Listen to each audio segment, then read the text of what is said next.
right, so we'll get started. So we finished the packet, and I don't think we should be too far behind, Laurie. But anything that that doesn't make sense, or you're like, wait, that's new, just let us know. We can go back over it. And so what we'll be doing today is starting to go through, in a very traditional fashion, going through the entire resurrectional hymnal.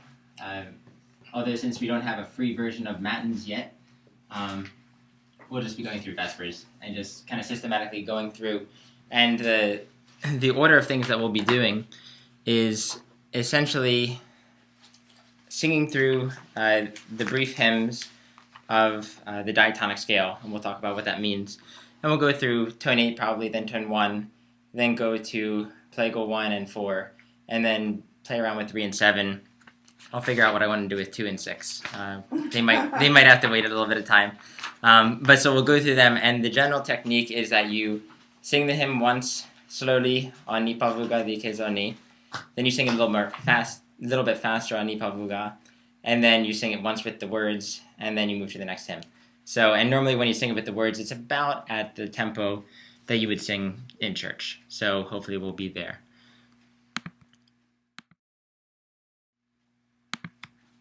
That's the plan at the moment. So before we get into that, what you all have is just the Plagal fourth mode, the brief things from St. Anthony's Monastery. If you just go there, you can get all the stuff online, but it's already printed out. The one thing of note, I don't think we talked about this before, but that there's in general 3 classifications of hymns in terms of their speed, and then you also have classifications of hymns depending upon where they're used. And so what we'll be doing right now, since we're mostly dealing with Vespers, the only 2 types of hymns that you have are your stichira, which is a type of hymn that's put on top of a verse of a psalm, and then you have your apostica hymns, which are the same as stichira, except that the verses are reversed in order, and your apolitikion or your dismissal hymn, but mostly we'll be dealing with stichira. So for the stichira, which is just stichira, meaning that you have a hymn on a stichos, which is a verse. What you have, they can either be in a version called stichiraric, which is kind of your slower version, and we'll talk about what that means, or your monologic, which is your brief. Both of them are stichira. Yep. Yeah. Let me make sure I'm not writing in the glare there somewhere over here. And so this is, when we say brief and slow, the tempo doesn't really change all that much. The rhythm, the slow is obviously going to be a little bit slower, the brief is going to be a little quicker, but in general they're still like a walking pace type of thing. They're not too quick or too slow. The thing that separates these from each other is the amount of notes per syllable you have. So brief, you'll normally have maybe, let's say, 1 to 3 notes per syllable. This one, you might have anywhere, you could have 1 to 3, but mostly it might be, the stichiraric is normally classified by, 4 to 6, we'll say, notes per syllable. And all of this is variable. But somewhere in there, so that this kind of slows it down because you have just more music for the same amount of notes. You also have something else which you only see during festal services, or you see during liturgy for the Trubic hymn and things like that, which is something else called fatanic. And that's your super slow. And super slow. And so that one, you could see 1 to 3, you could see 4 to 6, but in general you're probably seeing 7 to, I don't know, maybe 12 notes per syllable. And so that's where this one is probably like an evening hymn and rational adoration. An evening hymn and so rational has 2 for the 1 syllable. But for the stichiraric version, it'd be an evening hymn and so a good bit more elongated. So we're going to start with the imrologic just because we don't have to deal with nearly as much rhythm. you have to know your notes a lot better. So this will get you to learn your notes and your jumps a lot better, so that once we do get to the rhythm, those are kind of in the background. You don't have to worry about them anymore, and that the notes are kind of automatic, and then you can really focus on bouncing and fluttering and where all the rhythm comes into play. So, any questions on that? What does super slow sound like? Well, let's say that would be your cherubic hymn, and that would be Okay. let us who mystically represent. Let it be let us who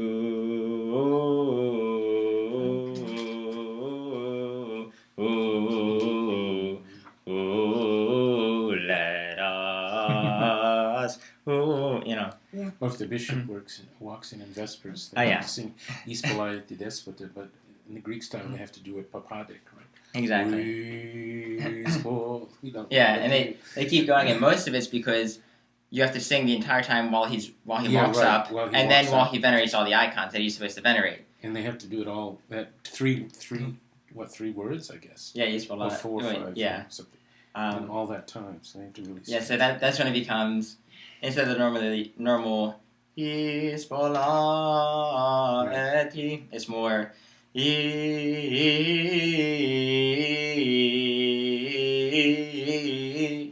they do that more. Do they do that only whenever the bishop comes, like the super slow, or? Oh, but that's just for Ispolati Despota. For festival services, they'll do slow. Like festival, like liturgy, like If you do Vespers, let's say for the feast of, Saint Anthony. Yeah, for at Saint Anthony's Monastery, like the Feast of Saint Anthony would be big. The Feast of Saint Anthony in general would be big, but especially if it's the patronal feast, like at the monastery down in Arizona, they would put in an Ixantaria, which we can talk about in the future what that means. But that's where you sing the first psalm of Vespers, but it takes you 20 minutes to do the last 10 verses. So I mean, if just 10 verses takes you 20 minutes, and then you do Lord I have cried, and Lord I have cried unto thee, hear me, O Lord. That section, just that first part, that first verse takes 5 minutes. Second verse takes 5 minutes. No, because I listened to the CD from New York. Oh yeah, Roscoe. Roscoe, New York, and it's St. Anthony's. Mm-hmm. It's the Feast of St. Anthony's. Mm-hmm. So I hear a lot of that. Yeah. So it's clicking. Yeah, that's the more you'll either hear the faster ones, or this is the slowest they will go for that type of thing. Okay. And then like the Lord I have cried that they sing on the St. Anthony's CD is the Papatic version. Yeah, it's really long. Yeah. I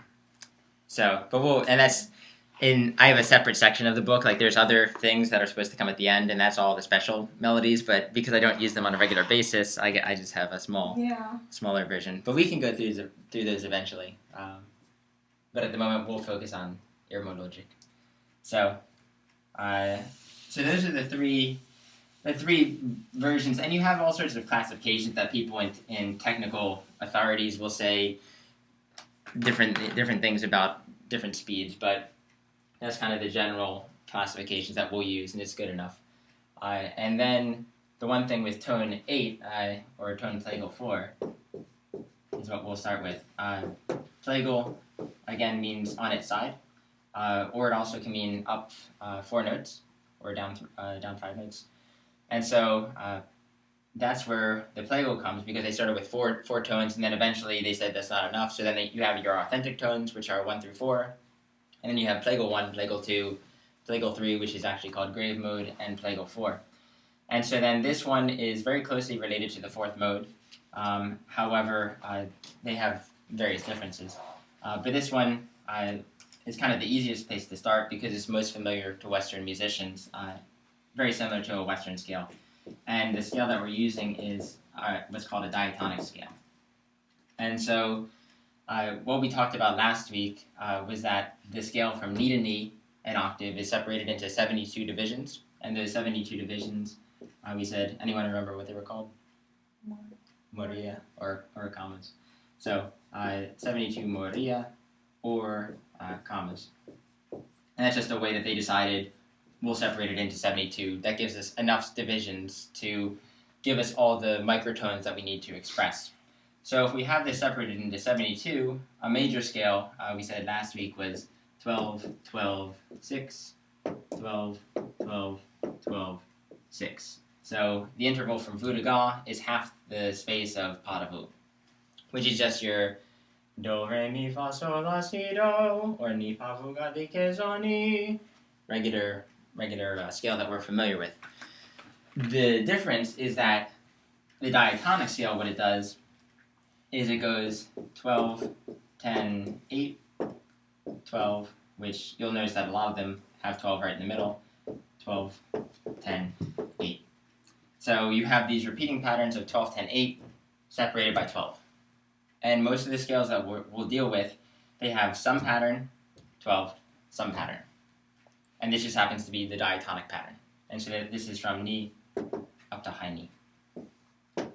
So what you'll hear is not ni pa vu.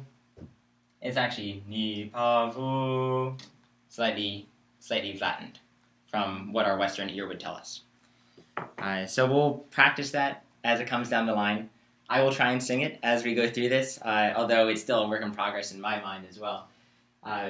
But it's something just to pay attention, and as you listen to a lot of chant and things like that, you will hear, if you're listening to someone good, you will hear this variation, and just to kind of train your ear towards that.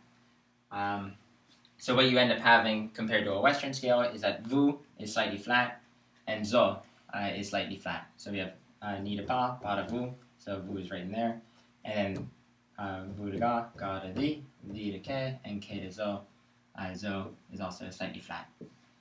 And does this make sense? I know this is probably very new to you. It's very new, but... So this is just the way that they happen to describe it. And if you look at that, the scale chart that I gave you at the beginning of the class, that's where you have a lot of numbers on it. And that's where you'll see one of them is 12, 12, 6, 12, 12, 12, 6. One of them is 12, 10, 8. One of them... I don't understand what you mean by 12, 12, 6. What do the numbers represent? So the numbers represent... the distance between ni and pa. Oh, between each other. Mm-hmm. Okay. So you need to somehow describe it with math or some sort of numbers, something to tell you how far apart ni and pa are. Okay. So, ni pa, we're just going to call that 12, whereas if it was ni pa, that's smaller, and so that actually would be cut in half. So then it would be 6. Oh, wow. Does that kind of make sense? Yeah. I'm just putting this up here, and then I'm going to erase it, and we're just going to sing. Okay. So this is just... What is the first scale? No, I'm just looking at The the first- depth of all this. The first scale is what is it called? You said the this- lower one is diatonic. So this one is diatonic. This one is more what you would call enharmonic. Enharmonic. Yeah. The difficulty there is that normally enharmonic doesn't start on ni. So if I were to write this, normally it starts on zo. And so then it would be 12, 12, 6 from zo, and it would go zo to zo. And that would be 72 units with these intervals. And sometimes it doesn't have this intervening 12. Sometimes it's just 12, 12, 6, 12, 12, 6, 12, 12, 6, to infinity. So that's why we'll talk about enharmonic down the line, but these actual intervals, 12, 12, 6, belong to the enharmonic scale. And there's in general four full scales that we'll learn, and then there's little mini scales just to kind of nuance the music, and we'll learn them down the line as well. And we'll see some of them in the music, but thankfully tonate, in general, we don't do a lot of modulation between scales, which is why it's a good place to start. And so then I don't have to start saying, well, we were in diatonic, but now we're switching to hard chromatic, and so hopefully it'll be simple to begin with. So that's, because of that, this is just the scale that we're dealing with, and just to pay attention to vu and zo. Because of the relationship between pa and vu and ke and zo, that zo is slightly flat, you will find that zo, oftentimes, it'll get pulled down, and when we sing it, you'll hear that. But you actually have a zo flat, because just the notes are too attracted to each other just because of the intervals, and so you end up having zo flat sometimes, and zo natural other times. So that's more something to learn over time. It's not necessarily written in the music, it's more an oral tradition. And so, before we sing, the only other thing to notice is that Plagal fourth, in general, it always starts on ni, which in the music it'll look like this. And then normally, its ending points will be ni. So at a period, maybe at a semicolon, anytime that there's some sort of definitive ending point where the sentences are complete, it'll end at ni. So it'll begin, it'll end in the middle at ni, and it'll end at the end of the piece finally at ni. And then in the midst of that, it'll have, it might end on either vu or the in general. And those are kind of the two other stopping points. And so there's, I guess, three different words. One of them, I mean, you have your beginning, which will be on ni, and you have what are called your tentative endings, which is where you could end because you've expressed the full idea, but it's not actually the end of the piece. So that you have your tentative ending, which would be on ni, tentative, and then you have your perfect ending, which is the actual end of the hymn, which would also be on ni. And in the middle of that, as I said, you have what's called an imperfect ending, which is where, if it says, accept our evening hymn, O Holy Lord, kind of imperfect because that's not the full sentence, and it doesn't really tell you about why we're asking him to accept our evening hymn. So, accept our evening hymn, O Holy Lord.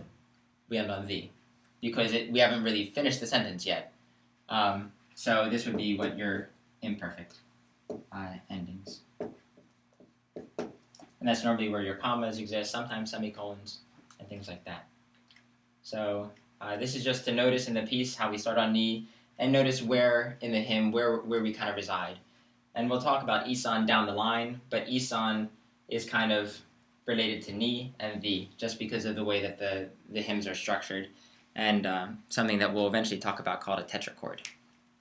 So, but tetrachord just means 4 notes, so nothing fancy, nothing complicated. Just ni pavuga, dikezo ni, 2 different tetrachords. So, any questions on this? I kind of went through it quickly, but we'll go over it again. I just wanted to give a little background, and we'll talk about things more in depth way down the line, depending upon how long we go in the future. So, any questions? Okay, so let us sing the scale ni pavuga dikezo ni, and then we'll start chanting some things. So, ni pavuga dikezo ni zorke vigavu ani. All right. So I will switch screens here, and I hope I don't forget that at all. Okay, cool. So I think we're good to go. So we have our first hymn here, essentially the second page that you have, but the one that says Plagal 4th mode - brief, Lord I have cried. If you notice right underneath Lord I have cried, it says it has the Greek word ikos, which just means mode or tone. Right next to it, you have the symbol pi with a lambda above it, which just means plagal. That's just what that means. And then you have a little squiggly note in the middle. And we'll talk about that probably in the future. If people really want to know, I can tell you what it means, kind of.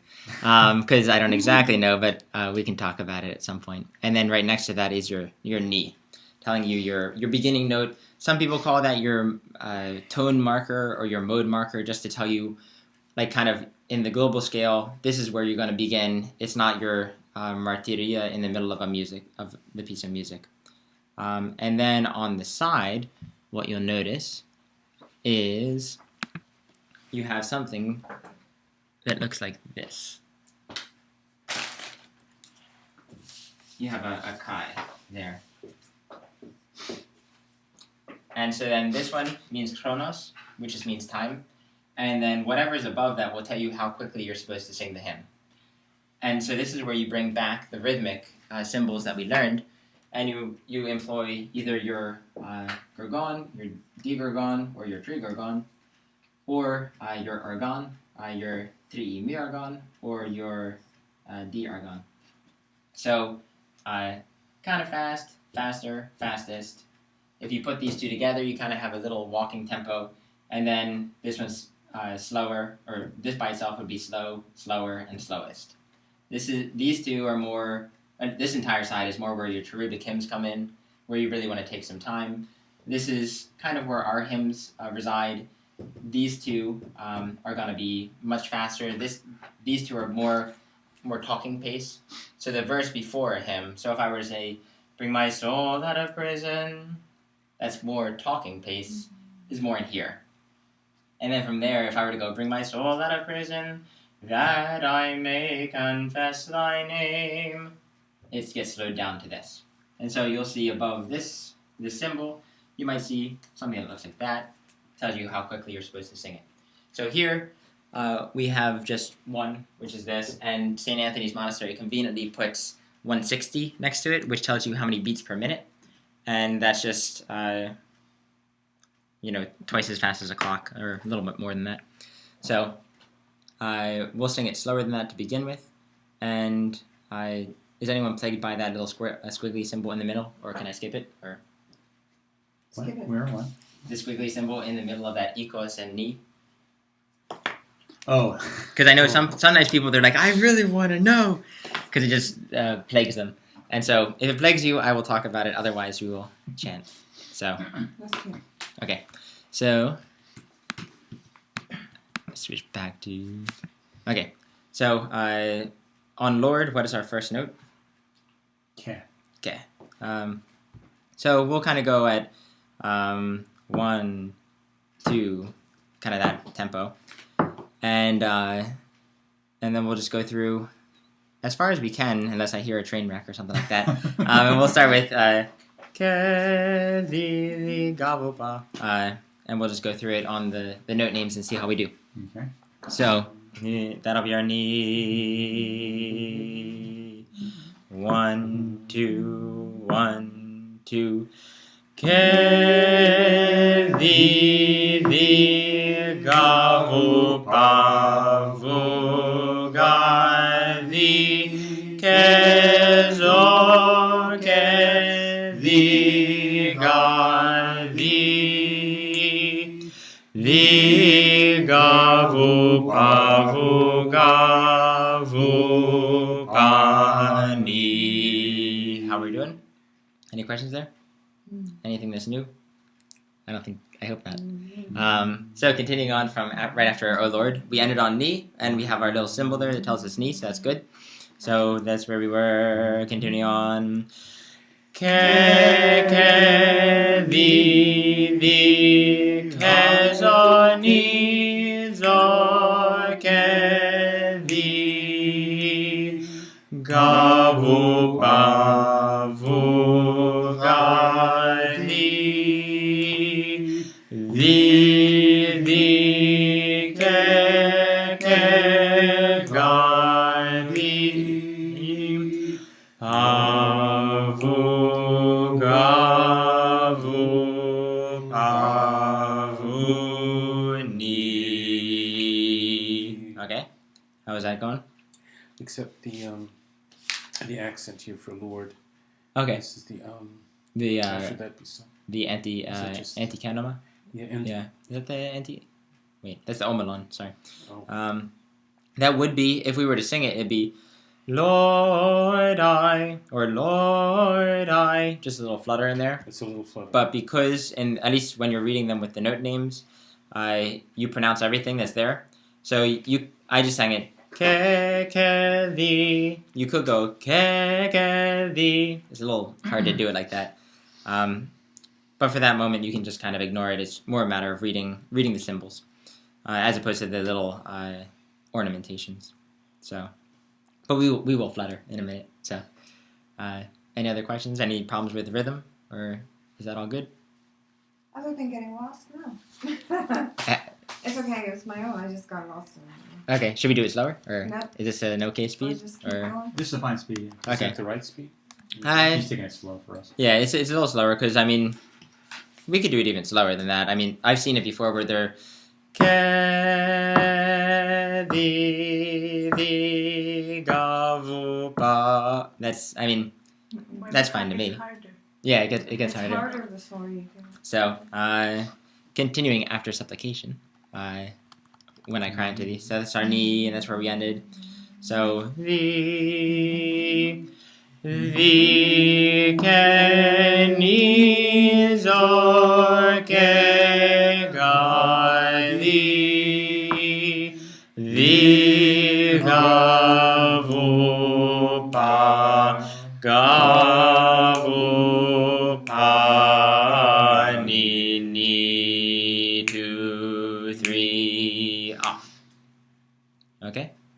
questions there at the end? What's in parentheses is the Eson. Is the Eson, yep. So Yeah. it's in, Yeah, so that's if we had more people, we could split into groups. One group does the Eson, one group doesn't. But yeah, it's just the either the first letter of the note name, or sometimes you will see they might write out ni itself. Most of the time it'll be capital, not all the time. Sometimes it will be lowercase. I've seen many different versions at different times. So, okay, any questions there before we go to Let My Prayer? And then we'll go back. Okay, let my prayer be set forth. So, that's our need. Oh, one thing, I guess. Mm-hmm. The third line on the first page, Mhm. that 3. Yep. That means that those 3 notes should have been like tripleted, or not tripleted, but it's like in 3. Yeah, exactly. Sometimes at least when I've sung it before, if it's there on a hold, you can kind of do whatever you want. So if you want to take a break, that's fine. But so if I were to go, Lord, I have cried unto thee, hearken unto me, attend to the voice. So that would be that's where the 3 comes in. It kind of shortcuts the normal rhythm. You could go, thee hearken unto me, attend to the voice. So I just held me for 2 beats, and then I took a breath for 1 beat. Gave myself a little more time. It depends. Sometimes if you're singing in a choir, that's helpful, because then it gives everyone a chance to kind of regroup. If you're just singing it quickly or by yourself, you can sometimes abide by them. So, all right. So let my prayer rise. Because it's a semicolon, does it have a relationship because it's a semicolon into me? So we have a bit of a break. Yeah. There should be some sort of pause there, which is why we have the hold, and then we have the martyria there because of the punctuation. Yeah, and then one thing I guess to notice is that, as we said, if you have the tentative endings, the different ones, tentative and imperfect, you have Lord, I've cried unto thee, hearken unto me, and that's This is the imperfect one. Hearken unto me. That's the imperfect. Right, Okay. and then and it's imperfect not because it's not a complete thought, but because in the way that the Orthodox Church does this psalm, we repeat certain parts of it. So it's not Lord, I've cried unto thee, hearken unto me, period. It's Lord, I've cried unto thee, hearken unto me, O Lord. And so then at the end of hearken unto me, O Lord, is really that tentative ending where we could finish, and there's no complications in understanding what we're talking about. So you have, Lord, I have cried unto thee, hearken unto me. We're not done yet. Hearken unto me, O Lord. Now we're finished. And then we can start a new phrase from there. All right. So, that's my prayer. That's our knee. So, what's our first note? Vu. Vu gali ke gali vi pavu vu ni pavu ni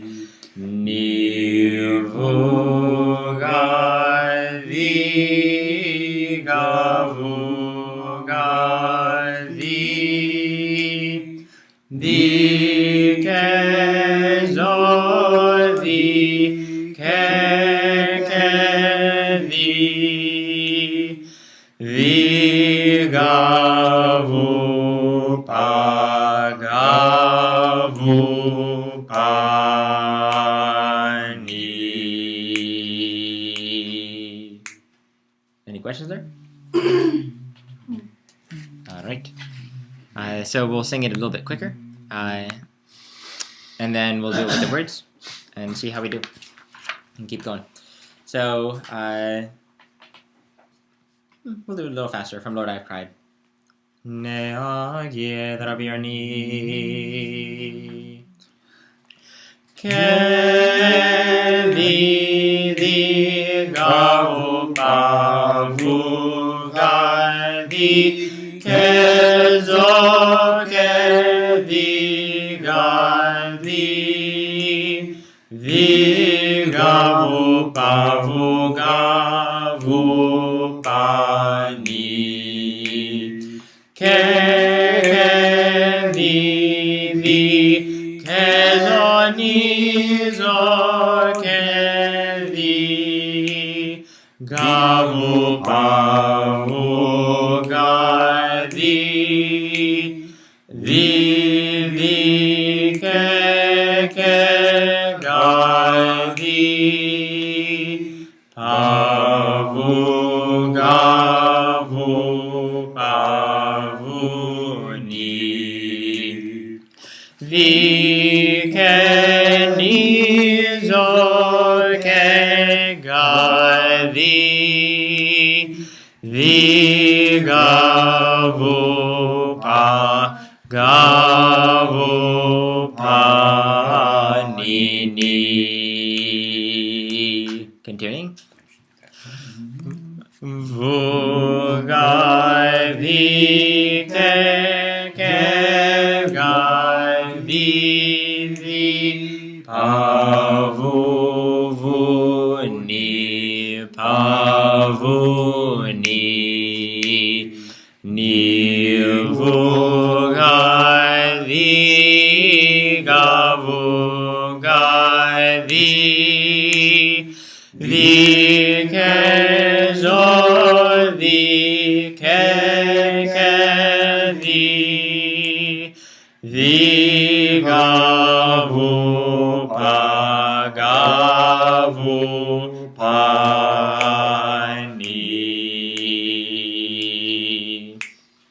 All right. Any questions there? Any questions on any of the rhythm? Is that all making sense? Because I can go through the rhythm. I'm just waiting for it all to connect in a regular. Okay. That's all. You mean by singing it with the words, or? Yeah, maybe. Okay. Let us sing with the words. So we'll do it at about that speed. It depends. In church, I would say, Lord, I have cried unto thee, is an okay speed. If it was very weekday, you could do it a lot quicker. Lord, I have cried unto thee. That's fine as well. That's more very brief and more monastic in quality for their brief daily services. But I think a nice walking pace is fine for this. So,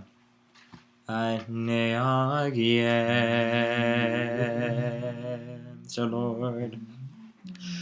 Lord, I have cried unto thee, hearken unto me, hearken unto me, O Lord. Lord, I have cried unto thee, hearken unto me, attend to the voice of my supplication. When I cry unto thee, hearken unto me, O Lord. Let my prayer be set forth as incense before thee, the lifting up of my hands as an evening sacrifice. Hearken unto me, O Lord. Cool.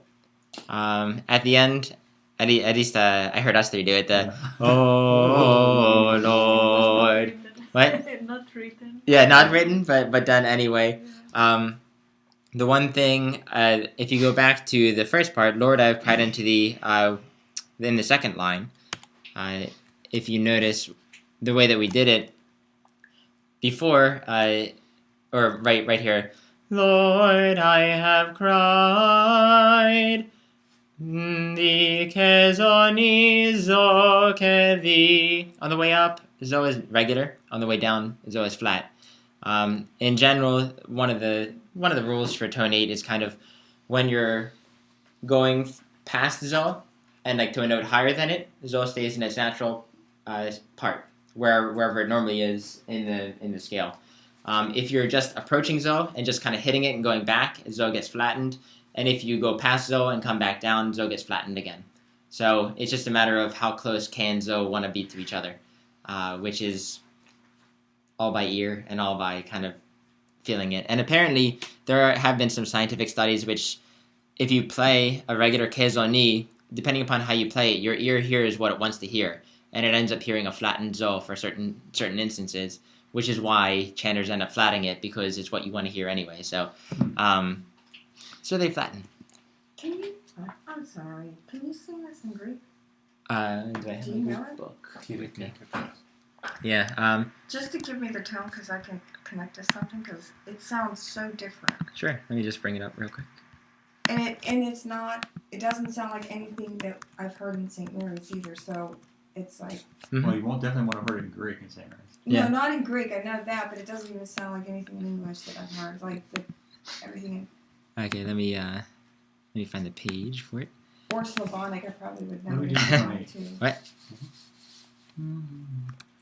Господи, возвах тебе, Господи. Let's see. Okay, this is Plagal 2. Господи, возвах тебе. But they wouldn't sing it like this. I just want to get the actual melody so that I'm not just making up something, which sounds good.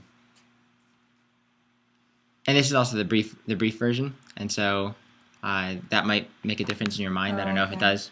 Okay. Okay, here we go. Kyrie ekekraksa prose isakuson mu Kyrie. Yes. Kyrie ekekraksa prose isakuson mu proskes tifoniti deiseos mu. Ento kekragene me prose isakuson mu Kyrie. Is that good? Yeah, no. Okay, does that help? It just clicks so much better. Yeah. So yeah, that's the Greek. Just the first part. Thank you. Sure. I always realize that the English I can keep small and still read it, but then the Greek I'm like, wait, what are the words? Because I don't know them by memory. So any questions? Anyone want to sing this again? Otherwise, we're gonna just keep going through, and eventually all of this will. I think you'll look back and you'll be like, oh, Lord, I've cried was easy, even though right now it might not have been the easiest thing in the world. Okay, so we'll keep going through. The next page is the starting of the Stikira. Normally what you would do after Lord I've Cried would be you would sing the rest of Psalm 140, and then you would go and you would sing another psalm, which I forget what number it is off the top of my head. Set a watch, O Lord, before my mouth, and you would go through the rest of the psalm verses. We'll go through them with the slow versions, because that happens to be where they sit in the resurrectional book. They sit right after the slow versions in most cases. So we'll just kind of skip them and go back to them in due time. So, but then one of the psalm verses here is "Bring my soul out of prison," which starts this next set of Stikira. So this one, if you notice, at the top right-hand section, you have your little chronos, and then it has your digorgon on the top of it, which tells you, bring my soul out of prison, in a very talking pace, just kind of free form in terms of rhythm, looking at the klasma, because it does make a difference.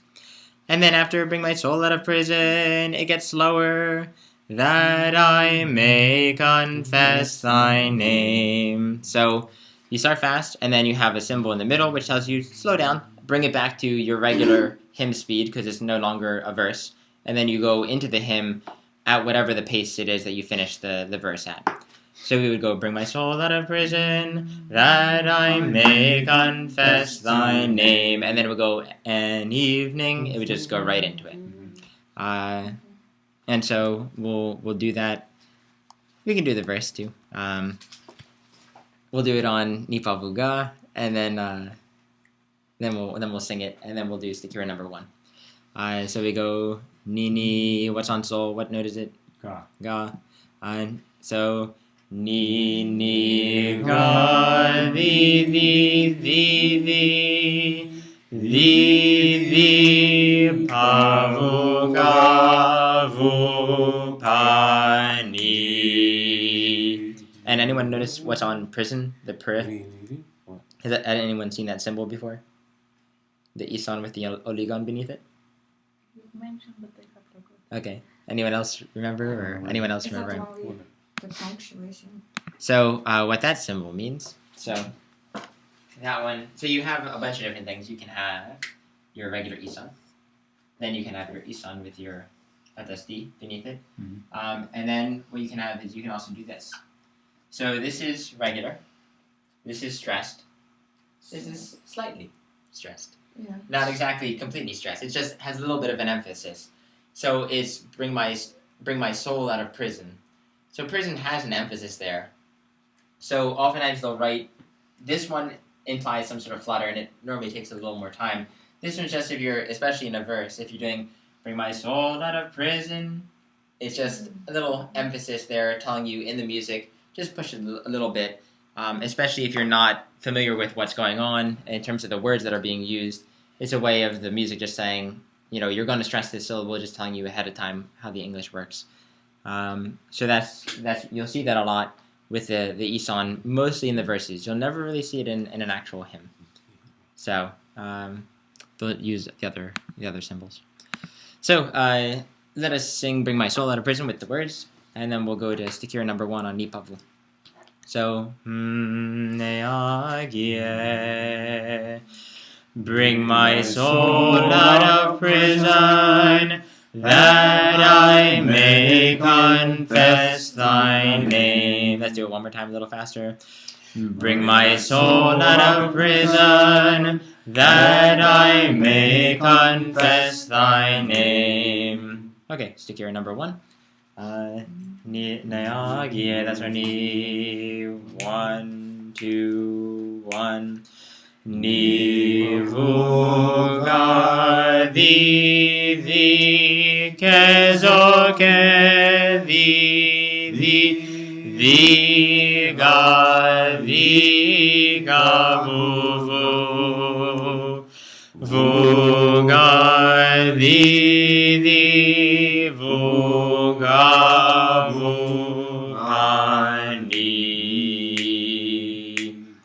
ni ga the ke the ke ga the pa vu ga vu ni. Was that good? Not very much rhythm. The 4 over Christ. Now that's not 4 beats, because it should be 3 beats, right? Well, it's 4 beats until the line, until that bar line, right right after 4.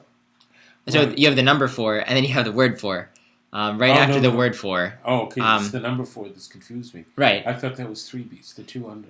The 2 under is 3, makes it 3 beats. So why is it number 4 there?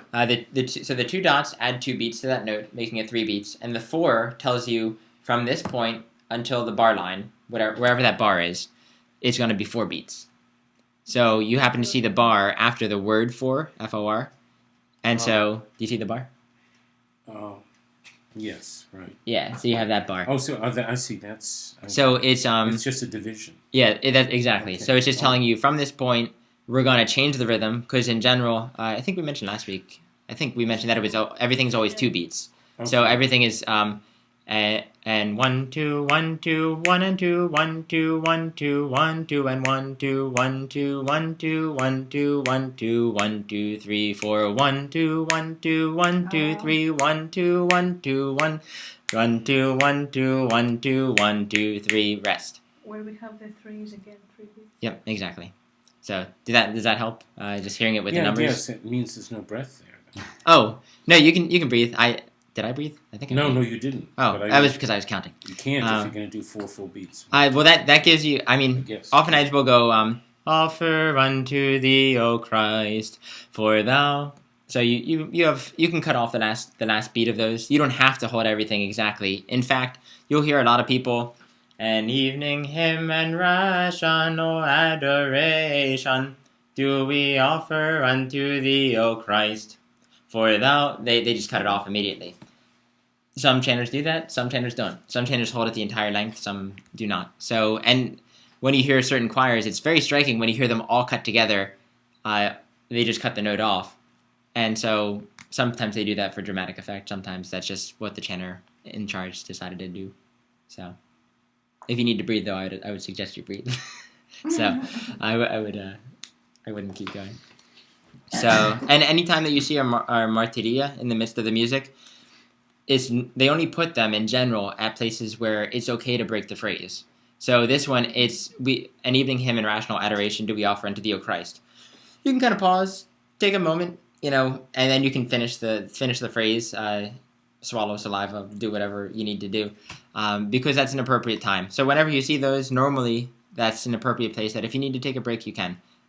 I mean, 1 second, 2 seconds, nothing extravagant. Yeah. So as one of my conductors in Pittsburgh used to say of a Western choir, he was like, don't go for a burger. He was like, don't go out for anything. He was like, we're just going to pause for a slight section just to breathe. So, Stikira number 1, a little bit faster, still on Ni Pavlu.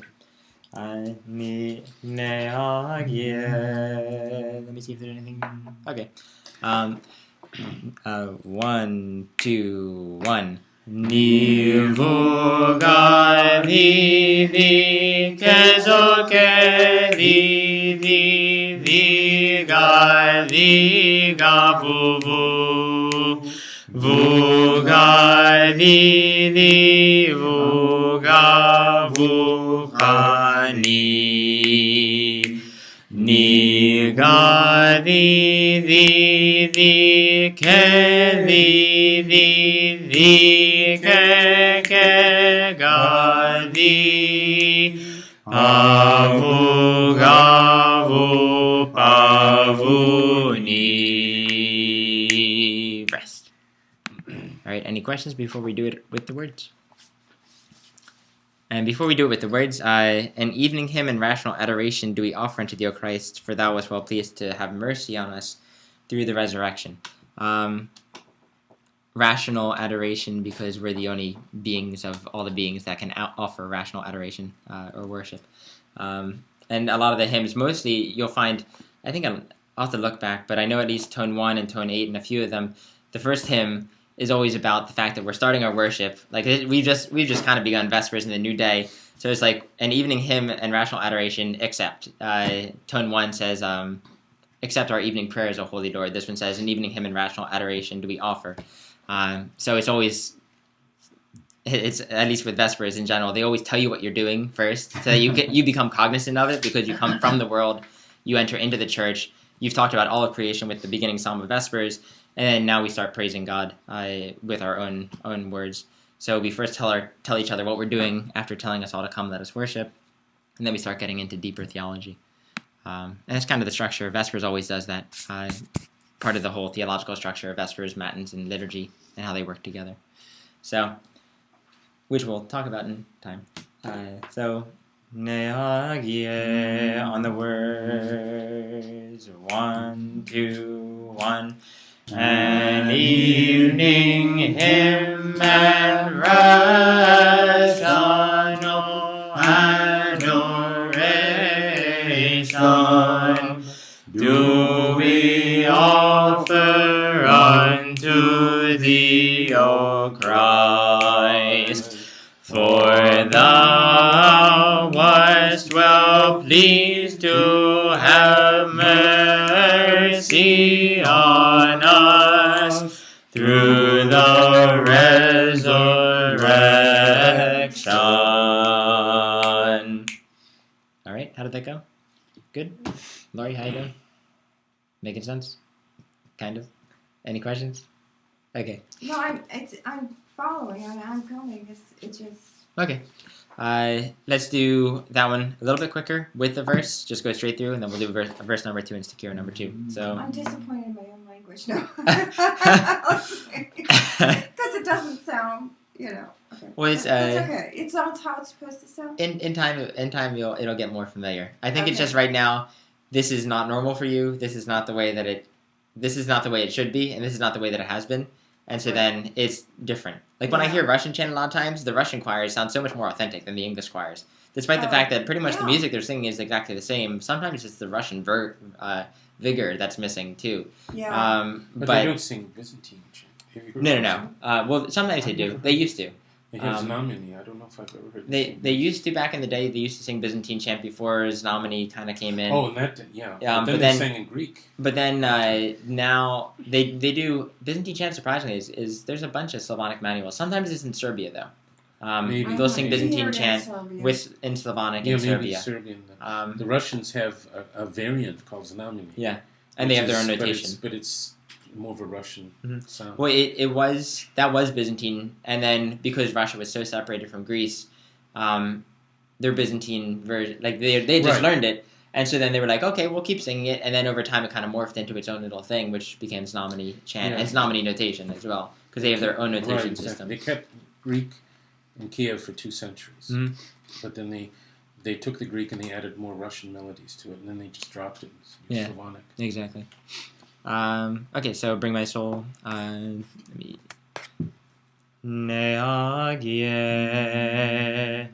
Bring my soul out of prison, that I may confess thy name. An evening hymn and rational adoration do we offer unto thee, O Christ. For thou wast well pleased to have mercy on us through the resurrection. So kind of a quick short hymn.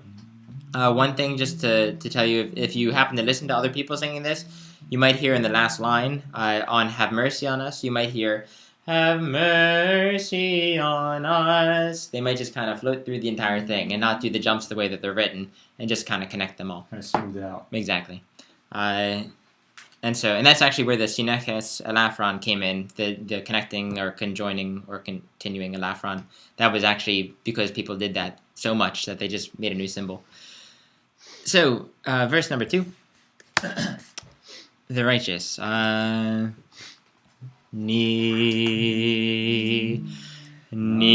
ga vi ga vu ga vi pa vu ni pa vu ni.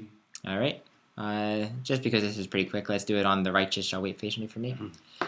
The righteous shall wait patiently for me until thou shalt reward me. Okay, secure number 2.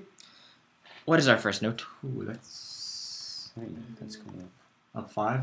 Nope. No, 7. 7. Nope. Like 6. Up 6. Up 6. I heard 6. Yeah, you heard it after 7. Yeah. Why did we think it was 7? Oh, well, it's 4. So it's Zo. 4 yeah. and I see 2. Yeah, exactly. I get it. So it's 4, 2, and 4 and 2. And for this position of the 2 notes on top, up 6 notes, so it's okay. Yeah, up 6 notes, so it's up a 7th, right. Which is where I get myself confused all the time. I know I gotta stop thinking that way. Yeah, that's why I started saying this. Zo. It goes up to Zo. Yeah, and then we have the flat there, that flat symbol, which means that Zo is going to be flat because if Zo is the first note that you sing, how do you know whether it's going to be natural or flat? We don't know. So this is more of a helper symbol. It's not absolutely necessary to put that little flat symbol there, but it's kind of a helper marker. But it also means it's Zo. Oh, because you said Zo is natural going up and flat coming back down, so you start on it. If you start on it, what is it? It's only its actual position is only known by its context. But if there is no context, what do you do? So actually, the flat sign is a giveaway. If you see a flat, you know it's Zo. Oh, So you can sort of guess without in this counting. one, oftentimes, yeah. You will find it. There's one hymn. We'll see crucifixion. Or maybe in this one at least. Yeah, in this one, most of the time in tone 8, you'll see a flat on zo. Every so often, you might see it on something else for nuance, like a crucifixion. They'll put a crucifixion and death, and that's on the K. But that's a rarity. So, does everyone see how that's up 6 notes? Make sense? Mm-hmm. Yeah, the 4 plus 2, and the oligon doesn't factor into it yet. Okay, so Lord, oh Lord, we'll sing it on Ni pas vous. That's our Ni. Zo. So Zo is Zo. So 1, 2, 1. Zo que vi, gavu, gai, vi, que zo vi. Nivu, gai, vi, gavu, pavu, gai, vi, vu, gavu, pavu, ni. Off. Okay. One more time, unless anyone has any questions. Okay. One question. This away again. This is an accent. Yep, that's your varia. So the varia. How would you sing it? So right there, it's just because you have Lord or Lord cast is not away. They just put that accent there, and the reason why that varia is there. Everyone see where we're talking on away on the first line. Mm-hmm. The reason why it's there is just because you have down one, your apostrophos followed by another apostrophos. So in that symbol combination, with just one syllable, you put a varia before it. That just happens to be how you write it, kind of as a helper symbol to let you know what's coming next. The way that you would sing it, oftentimes. I'm sorry, how does it help you know what's coming next? Oh, that's so the way. That's the rule. that's the rule. You see about the others. So yeah, what happens is that there's certain things. If you see, let's say, if I were to see this, then I'm sorry, one. is it the varia? This is the varia, yeah. Okay. And however that, Yeah, however you're gonna write Just want that. to make sure. So this is your varia, and so this one, if you see that in this context and you see a down one, I believe it is that you always have another down one after it, and that because of this symbol combination, it's just going to be la and connected. You're not going to have 2 syllables there. It's just going to be 1 syllable for 2 notes, down one. So you once you see the varia and an apostrophos, you already know what You comes know next. that a second apostrophe is coming, and not only that, but that it's 1 syllable. Exactly. It's connected. And you'll I see remember that. you'll see That's this. the rule. You'll see the same thing. There's no reason. You'll see the same thing like this. If you see an ison with a psikiston underneath it, then I believe the rule, and I have to look back. There's codified rules of this, like just based upon looking at previous manuscripts and from back in the day and throughout the years. It's kind of like, oh, this must be how people do this because it's very systematic, and so there must be some sort of system, even if it's unwritten. So eventually, people wrote it. The same way with Bach. That's what happened with Bach. He didn't have rules. He just knew how to write things. And then people nowadays, they go back and they analyze, and he follows his own. He always did this, so that must be the rule. Yeah, he always does that. And so then 18th century music, in terms of Bach, became this is how you write it, because that's just how he always wrote it. That's just his own rules that he had, even though he didn't write a book saying these are the rules of my music.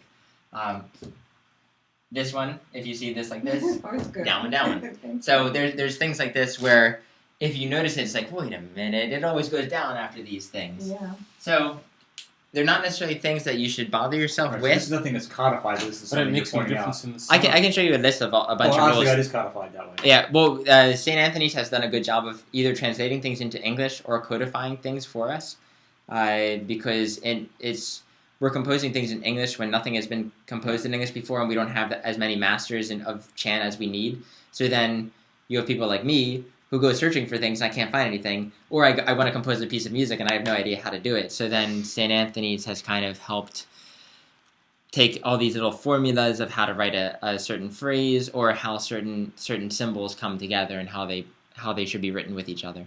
So, but if you're interested in that, I can show you where that is. But it makes no difference when you're singing.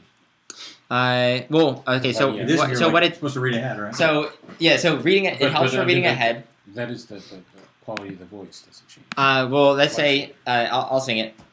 So you have, Lord, O Lord, cast us not away from thy presence.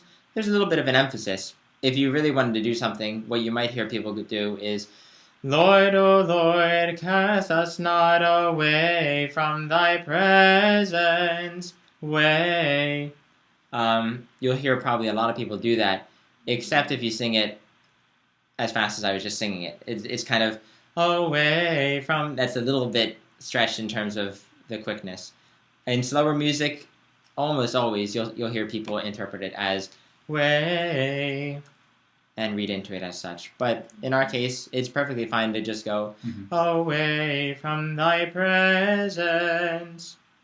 So you can, if we sing it this next time and you happen to way, that's fine with me. I have no problem with it. But does that answer your question? Yes. So that's another one of those symbol combinations where you can interpret it in a few different ways. So let's sing it a little bit faster on Ni Pa Vu, and then we'll sing it with the words, and then we'll be done for the evening. So. More. Yeah. So, Neagie. So we start on Zo. Zor Kevi, Di, Gavu, Gadi, Kezor, Di, Nivu, Gadi, Di, Gavu, Pavu, Gadi, Vuvu, Gavu, Pavu, Ni. All right. So now we have the words. Lord, O Lord, cast us not away from thy presence, but be well pleased to have mercy on us through the resurrection. Since the first hymn said, an evening hymn and rational adoration do we bring, and then we're hoping that our evening hymn and rational adoration is acceptable, so then we follow it up by, Lord, O Lord, cast us not away from your presence, accept what we've said, and show us your countenance. So they're all kind of connected as we go through. Neagie, Lord, O Lord. Lord, O Lord, cast us not away from thy presence, but be well pleased to have mercy on us through the resurrection. All right. Any questions there? Does that make sense? One thing, do you think you could sing that one by yourself and then me sing Isan for you? Is that too much for the moment? Sure. Okay, or would you prefer the first hymn, an evening hymn? Or whatever. This is fine. This was short. Okay, so Whatever is.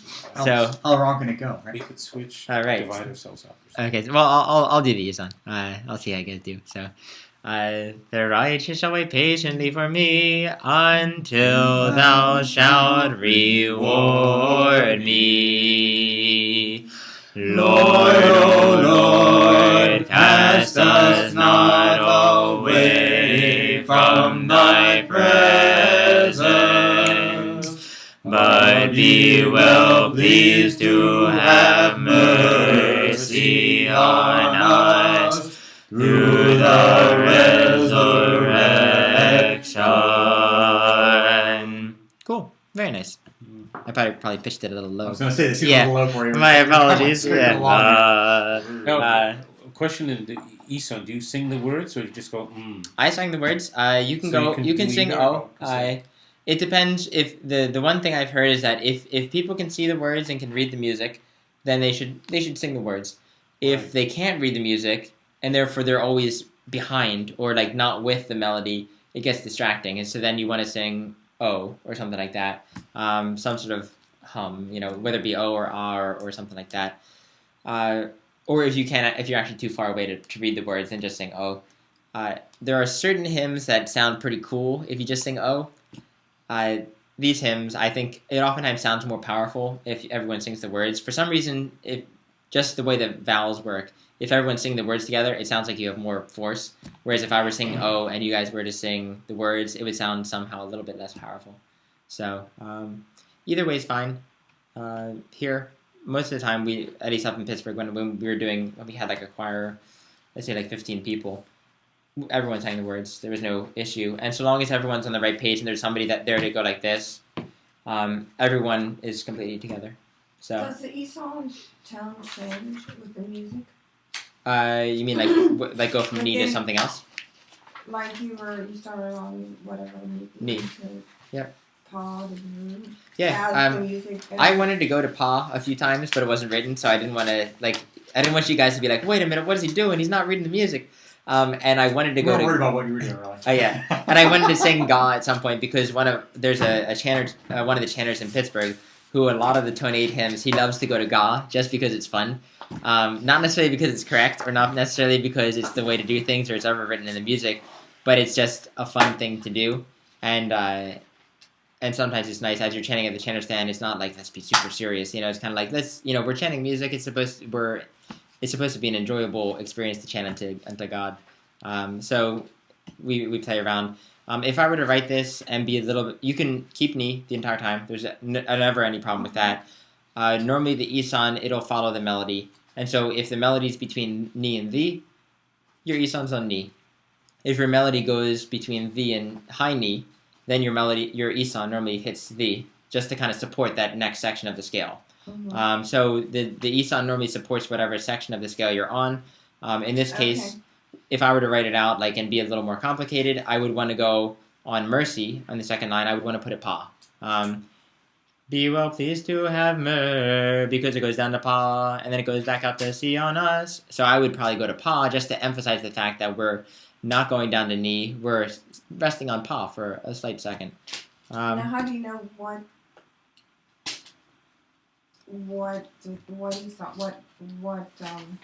to sing? Where's you're saying it's not written in, where's the Esau written in? Oh, that's where if you look at Lord, Lord, oh Lord, above Lord, there's an N in parentheses. That's what that is? That's the Isan. Okay. Sometimes it's not written in music. You have a lot of Greek music that has it written in, and you have a lot of Greek music that doesn't have it written in. Same with Arabic, same with Romanian.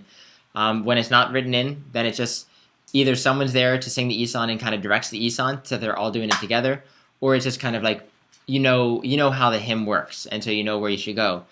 It's helpful if it's written in, because then everyone can sing it the same. Yeah. And so then here, what St. Anthony's does is they write a capital, the first letter of the symbol. So in this case, ni, so an N, and then they put it in parentheses. Some writers will not put it in parentheses, so you just see an N. Some will put an N followed by ita as ni. Some will write lowercase, and they'll have different things. But normally, it's somehow you should know that looks like a ni, or it looks like the letter N, or pi, or vu, or something like that. So. Interesting. Yeah. I didn't know in Greece, sometimes they take that ni pavu and they put that above the psalterion, and they point to it. They'll point to it if they want you to sing a certain note. Oh, is that right? When the psalter wants the right note, he'll point to the note. He has a little stick, and he'll point to the ni, so that the Socrates can see. And what we have done, and it won't be what the music is; it's what he wants. Yeah, it's what. Yeah, he, she, whatever. And that's sometimes what we've done. We had one of our chanters who, when he was directing, he would write it in the air, because we should have thought about that. So he'll go like this, and you're supposed to know that means knee, just a up and down apparently. And then vu was something else. But what we learned was that one of our chanters who we put in charge of Isan, he actually had little hand signals that we didn't know. I was singing melody most of the time, and so we look at them over there, and we just see him going like this. And we just think oh, that's cool. He's getting into music. He's showing them go up a little bit, do this. But this specifically meant something. This type of thing meant one note. This meant something else. This meant another thing. This one meant something else. So they had a whole sign language of what to do, and we had no idea, because one day he wasn't there. I got pushed down to Isan, so I went like this, and everyone sang the wrong note, and I was like, how'd you all miss it? They were like, well, you signaled K, and I was like, what? You told me still second. Yeah, and I thought that meant thee. Yeah. Go down to thee because that's And so I just knew they should go down. Oh, yeah. So, but especially in America where we don't have music written out, if I'm singing a hymn, like let's say in tone 8, if people are on knee and then I want them to go up to thee, you somehow give them some sort of signal so that they're not in the dark. And then Come eventually up. we kind of figure out what note he's at. Yeah, and hopefully I'm hitting the same note. Catch up to him. So every person has their own sign language too. Every church, Every church has So their own that's sign it's language. St. Sophia's has the organ now. Oh, yeah. All of the Eson is done with an organ. Oh, really? Well, that's what the previous stuff. All right. Oh, he had like one of those Eson machines. the Eson I Ah. don't understand Yeah. the organ thing. Well, it's not an organ, but it's like Yeah. it's got all the Eson notes The and you just organ press is the note. not supposed to be You in can the do church. away with it. Yeah, I think I believe the infiltration of the organ into the Greek churches was, and the same with the pews, was an attempt to be more American, because when people came over, they saw Protestant churches, because that was what was here, and then they see pews, or they saw Roman Catholic churches, and oftentimes they see pews and they see organs. So then it's kind of like, well, we don't want to, that if this is what they do, then we'll do it. And so then you kind of have this there. And then it's kind of a holdover, and then it's kind of the way, because the Orthodox way is not to kind of take a society and say, no, you're doing it wrong, do it our way. Yeah. It's more, let's take what they have and kind of baptize it. Let's take what they have and work with it, or somehow find the good in it and bring it to Orthodoxy. And so I think that was what happened. Is it If anyone else American, knows. or is No, it I think, you but the know- organ was in the Byzantine church. They did use organs, small organs, and even in St. Sophia's in Byzantine times. In Hagia Sophia? Really? Hagia Sophia, yes, it's written. There was Yeah. an organ that was probably used like the Eson machine. Ah. It wasn't used, it was mostly a cappella, but they would play certain Mhm. pieces so that they orient the choir. Oh, And yeah. I think that is documented. But the organ as we know it Yeah. in the Greek churches is something when they started choirs. And Yeah. that was like in the 19th century when Mhm. the Greeks, and I think under Russian influence That's or not what I whatever. learned. I learned from the Slavonics, from the Serbs, that the organ never came, and they learned from the Greeks. So that's Yeah. how Well, I was taught. No, but in America, the organ came. Yeah. Well, They just did it. in but it came general, with the Byzantine choirs. chant, you don't bring it. Oh, yeah. Yeah. Well, from talking... choirs need the choirs. Well, that's... Need the piano. It's interesting because I was talking to our choir in Pittsburgh, our 4-part choir, which was Antiochian. We never had an organ, and then I went to a Greek church, and then then they had an organ, and I was talking to one of the girls who I knew in the choir, and I said, "Why do you have an organ?" She was like, "What do you mean?" And I was like, "Well, I've never been to an Orthodox church that has an organ. Like, why do you Yeah. need it?" And she was like, "I've never been to an Orthodox church that doesn't have an organ." Really? And that's what she said, and then she. Catholics has. And then she said, then I was like, well, do you think, like, why does your choir need it? She was like, well, we can't sing without it. She was like, it helps give us the pitches and it helps keep us on track. Yeah. And I was like, but you don't need it. She was like, well, and then she got very nervous she was like, how do you sing without an organ? Like it was a It's the crutch. Same thing as It was a we- crutch. It's a crutch. Yeah. Like you're guiding us without an organ. Mhm. We're getting the notes. Yeah. Well, It's the same. and so when I asked her that, she was The like difference very is- flabbergasted. Yeah. The difference is the style, because the Greeks have two. So they have a Byzantine choir, and then they have the choir, which is more the 4-part different of the harmony. styles. And when they used the 4-part harmony, and that was a later development in Greece in the Mhm. 19th That century, It's they were very new. much influenced by Russian Yeah. the West. Have the And they four started chords. using the organs. If you hear the old records, you can hear the organ start off, and then the choir takes over, Yeah. something like that. They So- do 4-part harmony in the church. Mhm. I don't know. I'm not. Yeah, in we the do choir. 4-part. Yeah. But no But organ. they have yeah. no organ. No. Yeah, we have no organ. So So how much is it needed? Yeah. You don't need it. and it's The just Russians don't have it's just a Yeah. crutch. And I think like a lot of the chanters, it was kind of funny. There, some of the Byzantine chanters, like with let's say the Eson machine, some chanter at some points, like he put a microphone in his church, and he thought it made him sound better. So then he made some sort of statement that you can only really do Byzantine chant with a microphone. And then all these chanters who thought he was awesome, they're like, oh, we need microphones. So then they put microphones in their churches. And then a similar statement was like, oh man, he was like, Eson machines are the way of the future. He was like, that's, unending Eson, that's the only, like, that way it never stops. And then you don't need, like, whole scores of people to sing Eson. And then people were like, "Oh man!" And then of course someone starts selling ESON machines for like I think they're like $1,000 or something like that. One of my friends was looking into it just as a practice, like to practice with, to get the scales. I mean, it's a specialized keyboard because it's meant to sound like a human voice, and it's also meant to fit the scales of Byzantine chant. But yeah, things like that happen over time. Of course, no one ever asks the question like, "Well, what did they use before there was electricity? How did you have a microphone?" Do they have one in Greece? Do they have organs in Greece? Actual organs? They have in the choir some small Like little keyboard or keyboard, Yeah. but not for, but just for pitches or like just to yeah, for pitches. But the one Byzantine choir was not. Yeah, if it's true Byzantine, I don't think. Yeah. The only thing they They might have have had not was Byzantine, like a Four hand part. organ. Cephalonia. There was 4 parts yeah. from the islands. Yeah.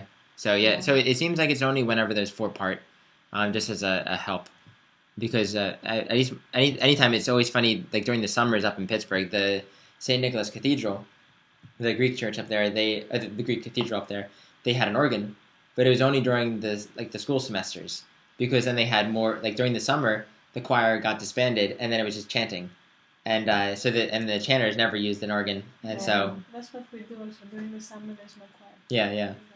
So Yeah, see, I remember having this conversation with a Serbian priest, and just like, how do they? It's like never, they went into it like you never find an organ. oh yeah. He says in the American churches you may run across it, but he said the true is not. Oh yeah. I mean, it's if you can do it without, it's preferable, because an organ, it doesn't really do anything. I've been at some Roman. I went at the National Basilica one day, and I was listening to them, and they had entire pieces that were just organ, and I was kind of like, this is nothing. And they were playing a hymn, and like it has certain words to it, but to me, I'm like, it sounds nice. I have no idea what the words are. I have no idea what anything is. I mean, all that it was that there was like almost background music, or like the priest was doing something on stage, and so then like they were like, "What? Let's play some," Well, the reason why I was taught the reason why is because the chant, in the Orthodox Church, everything has a reason, and the organ has no reason. Right. It's not theological. There's no theology behind the organ. There's no reason, and it has no reason. Yeah. So we are rational. We have reason. Yeah. So then But the only we have a reason purpose. I think the Greeks had it was to give pitch. It wasn't to sing, but it was simply to give Yeah. the pitch, especially when they did 4-part harmony. Yeah. But they don't use the organ during the actual singing. I don't think Like that's, I have been to an Antiochian church where they use the organ do? while they sing, and Oh, yeah. it's like, No, but you're Catholic. that's different. This Yeah. is too Catholic. Oh yeah. that's I mean, probably gone too. I've been also at Antiochian churches and Greek churches where the organ is a very integral part of the choir, and it's playing the same parts. Like it's not playing something different, but it's sometimes louder than the choir. Like I can't understand the choir because the organ's too loud. Yeah. I don't like it. I had a friend in Pittsburgh. He went Matins at the Greek church was all Byzantine chant, so it was no organ. And then at the end of Matins during the doxology, you hear the organist warming up, and then I look over and he's gone. He wasn't in the pew anymore. And then I talked to him later. I was like, "What happened to you?" And he had run back down the street to St. George's, which is like 15-minute walk down the street. So by running, he got there in time for liturgy. And he was just like, "That's it, I'm done," and he just left. And it was kind of funny because he heard it warming up, and he was just gone. So Wow. Well, the rest of us stuck around because we. I was curious. I was like, "What is this?" I know it's so different, and yet you see, the Russian church never has an organ. I mean, it's almost forbidden. If you ever see the film It is. Alexander The Serbian Nevsky, church did is you ever see forbidden. that? I know. film? I've never It's had. not forbidden. By but Eisenstein, Alexander Nevsky. I was taught to Well, keep the. It showed the invasion of the intact, Teutonic Knights Oh, yeah. into the Russia. way it was. And not It change, showed yeah. all of them in their And black not helmets deviate. playing the Yeah. organ. So to me, the organ And the was Russians like, oh fighting no, them that's off. like It's Yeah. opening into the the- door to the devil. And there's no words to the organ. A lot of times it's emotional almost because like there's Exactly. You're not you know. going after emotions. Right. You're going after. for something that transcends emotion. So Exactly. yeah, so the organ and I mean, yeah, it's one of those things you where gonna it do can if seem you get- powerful and all sorts of stuff, and it kind of takes the image of God and kind of twists it because it doesn't really do anything. Yeah. Yeah. I agree. Well, I agree. For me, that's how I was taught. Yeah. So. But it's But I like 4-5 time yeah. with the pitch. Yeah. Yeah. But they just give it's the okay if pitches, they right? Just give the pitch. It's a pitch. Yeah. Just I mean, give the pitch for the beginning. It's some choir directors I've been with, like some choir directors need like a keyboard to give the pitches. Some choir directors, they need one of those pitch pipes just to play like doo, and then they go da da dum. And then some of them, like, which is normally what I do, is I just have a tuning fork, so then I'm the only one that hears the pitch, and I can just hear I have an A, and then I just play it in my ear, and then I just give pitches from that. And so varying levels of the same thing. The one, no one hears it, and so the pitches come out of nothingness, I guess. The other ones, you hear at least something, hopefully quietly, you know. Mm-hmm. Yeah. Yeah. No, that's. And what do you think of the CD? I was on St. Anthony's Monastery website. Mhm. They have a CD of all the hymns. They have it in the website, but they say it has CD-ROM with all the. With the English, Yeah, it's very good. It's good. Yeah, I have the CD. Is that I think I close have to the what CD. we're learning? Is it? So that's just the liturgy hymns.